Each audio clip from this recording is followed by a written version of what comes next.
Every once in a while, there are moments where we start to feel just a little bit, just a little old. We watch a halftime show and think to ourselves, you know what? God damn, the NFL finally started to make a halftime show that's built for the younger generation versus the years of playing music of the previous generation, the old people and their Prince and things like that. But then you start to catch on that Missy Elliott, Dr. Dre, 50 Cent, and Eminem is now for the older person. And now you're excited, angry, and mad that you're old. And the same can be said for the automotive industry. And it's so often the next generation of enthusiasts that come around, they never really learned the things that the previous generation did. And so they start pointing fingers at each other. And the vicious cycle of older people hating younger people and younger people feeling like they're never heard goes on and on and on. Ask your parents. Okay, so let's talk about one of those historical moments by bringing back a history classic about the wheel game, baby. All right, I'm Alex FI on Instagram, and today we're going to be talking about the actual history of one of the most popular wheel brands out there that's starting to gain some noise with the good old tic-tac. Today we're going to be talking about the history, the truth about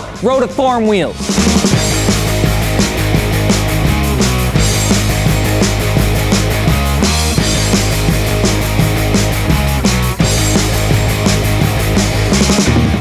Speaking of cycles, all right, cycles are circles, wheels are circles, tires are also circles, and you can get your wheels, tires, and suspension from FitmentIndustries.com, including Rotiform cast and forged wheels, in case that's your game as you go into the tax season this year. And we're good at circle products. Suspension, that's not a circle, but getting your wheels and tires packaged together so they can show up to your door balanced and ready to install is pretty slick. You can get it done before car show season time with the tax return, and everybody wins. And if you don't, just do it. Rotiform has been a brand that we've talked about in the past. Most importantly, its fresh roots from being founded only 13 years ago in 2009 by two individuals, Jason Whipple and Brian Henderson. Both of these individuals have a pretty fantastic history within the automotive scene, which would by most credit the reason that Rotiform grew into the monster, the behemoth, the massive business that it is today. All right? It started by two people that were passionate about wheels, cars, and art, and they're pretty fancy artistic people. For instance, Jason Whipple was always and still is that old school guy from the 80s and 90s that loves those cars. The inspiration and love from the three-piece Ronals, the GTO fan wheels, and other crazy functional designs that were found on Group B rally cars are what inspired his take on some of the original designs that came from Rotiform Wheels. Now, Jason also has some great taste in cars, and if you're wondering, here's some examples.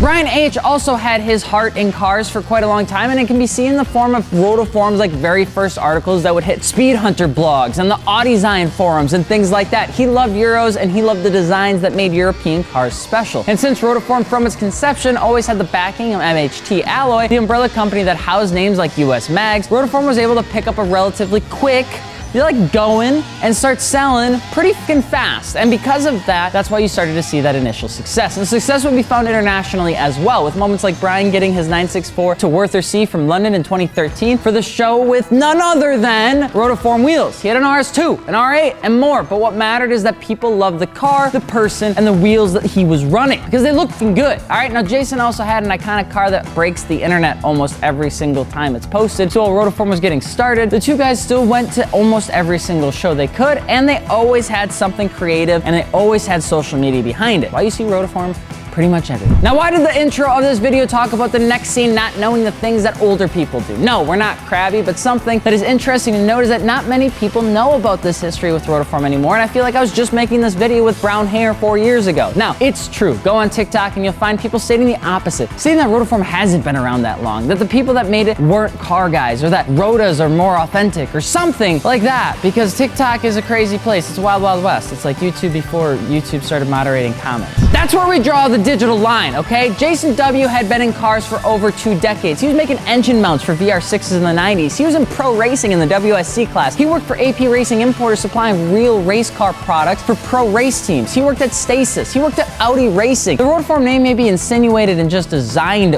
wheels, but Jason had some actual automotive knowledge of using your and I'd argue his experience is longer than most people have been alive. Now, Rotiform's first wheels were the MIA and the BLQ, with the BLQ putting on the backpack to carry the brand for the first couple of years. And while it carried a resembling style of the Lamborghini Gallardo LP560 wheel, and that the BLQ is the airport code for the home of Lamborghini, it was more than just making that designed wheel to look like a Lamborghini wheel, because there's a little bit more to it than that. What made it special was that it came in finishes, styles, bolt patterns, and widths you 110% just could not get anywhere anywhere else. And if you've been a part of the Euro scene, you know how hard it is to get unique style wheels in the weird sizes that some of those cars take and still look good and not cost $7,000.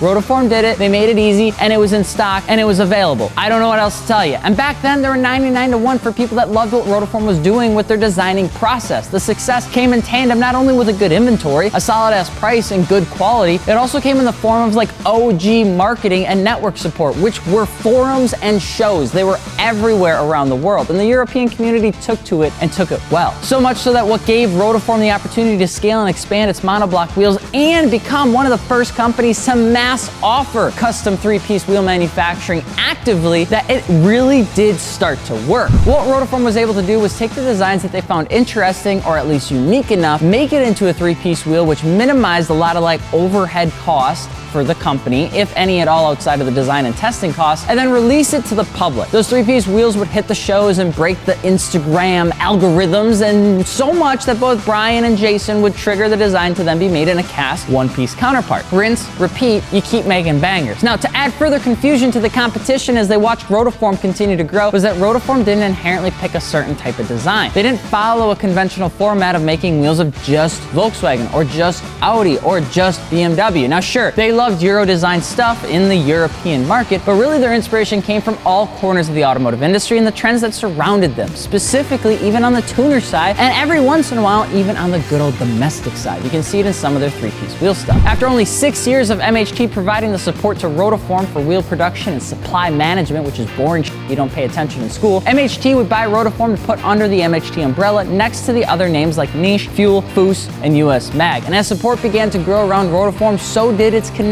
to the roots of motorsport, more show scenes, and more, with Rotiform eventually taking on forged monoblock capabilities, race partnerships with the likes of Ferrari, and much more. A few years later, the growth of Rotiform underneath MHT, along with its other brands, would catch the eye of Wheel Pros, an even larger aftermarket wheel conglomerate that has decades of experience in the wheel industry. It's like da-da-da-da-da, you know what I'm saying? Ultimately leading to a secondary purchase a few short years after, where Rotiform now lives without any signs of really slowing down. In fact, they have more supply chain nerds over there that are helping out. Now, over the past year and into this year, Rotiform is introducing Forged in a Box monoblock program, even more designs, badass partnerships for people like Hoonigan and Ken Block, and showing up on the motorsport scene with another extension of their partnership with Ferrari. It's a pretty cool thing that they're doing when you think about where they came from just a decade ago, and there's a lot of good things going for Rotiform. So why do people more recently seem to see Rotiform with a little dust in their eye? Well, because of their beginnings and the fact that Rotiform has looked at OEM designs for inspiration makes enthusiasts question their integrity. But that's where I think a lot of times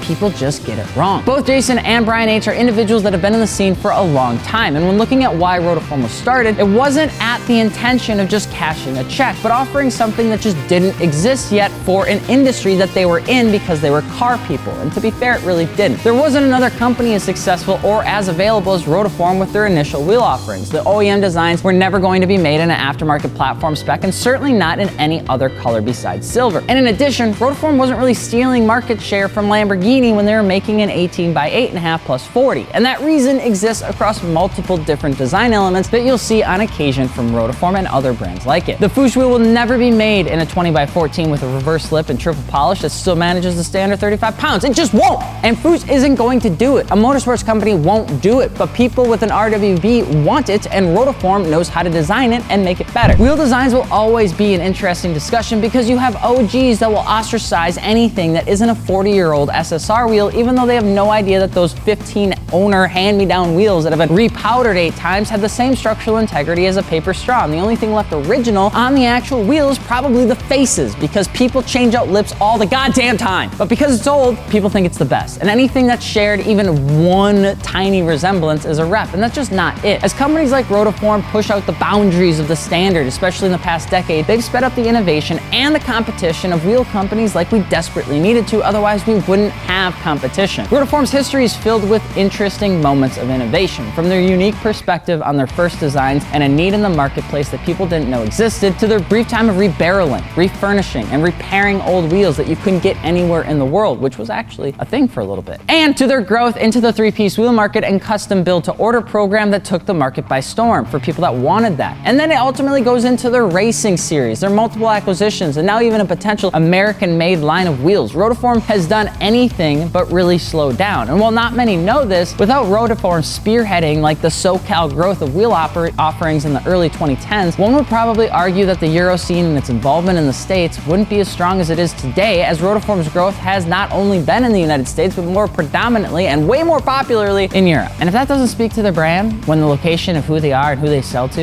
is more popular in the place that their honed design elements come from, I don't know what the to tell you, okay? Personally, the OZR, I think, will always be my favorite Rotiform wheel. That's just me. I don't know what to tell you. And I will always appreciate their commitment to providing entry-level wheels, the high-end wheels for those people that want them. And even though some of them can be a little junk for weight, their intention is built to captivate style and form, and they absolutely crush that. And on the same token of them going to introduce this monoblock and a box program, they're probably gonna make super lightweight one-piece wheels as well. What do you think about Rotiform wheels? Let us know below, and if you're looking for aftermarket wheels, tires, or suspension, be sure to hit us up over at fitmentindustries.com. If you're looking for a forged wheel, we have that too. Just hit us up through email or give us a call. And let us know what you'd like to see us talk about next if you're interested in the comment section below. I'm Alex from Fitment Industries, and we will see you later. Peace.